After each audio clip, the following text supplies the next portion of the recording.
এদিকে চিন্তায় কৃষক ঘুমোতে পারছে না। সে চুপি চুপি বিছানা থেকে উঠে পিতলের হাঁড়ি নিয়ে সে অন্য জায়গায় লুকিয়ে রাখলো। লুকিয়ে সে আবার বিছানায় শুয়ে পড়লো। পরের দিন সকালে কৃষকের বউ অন্য বাড়ি থেকে পানি আনতে গেল। পথে এক ভাবির সাথে দেখা। কৃষকের বউ বলছে, জানেন ভাবি, আপনার ভাই না মোহরবর্তী এক পিতলের হাঁড়ি পেয়েছে। আপনাকে আপন ভেবে ভাবি বলেছি, কাউকে বলবেন না। তখন আড়াল থেকে আরেকজন শুনে সে বলল, কি, আমি এখনই যাচ্ছি।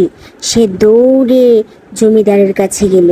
গিয়ে বলল, হুজুর, আপনার জমি যে চাষ করে সে আপনার জমি থেকে মোহরবর্তী এক হাঁড়ি পেয়েছে। তখন জমিদার বলল, কি বলছো তুমি, আমাকে সে তো জানায়নি। এর একটা ভিত করতে হবে। এদিকে চাষি তার বউকে নিয়ে ঘুরতে বের হলো। তার বউ তো অবাক। এই কি, গাছের উপরে মাছ, হাওয়ায় মাছ ভাসছে, মাটিতে এত এত মাছ। সে তার স্বামীকে জিজ্ঞেস করছে, কি গো, এগুলো কি? তার স্বামী বলল, আরে যে জামানে এসেছে, আরো কত কিছু যে দেখতে হবে। চলো তো বউ, পুকুর পাড়ে যাই, গিয়ে দেখি। কালকে একটা পানিতে জাল ফেলেছিলাম। গল্পটি তোমাদের কাছে কেমন লেগেছে বন্ধুরা, কমেন্টে জানিও।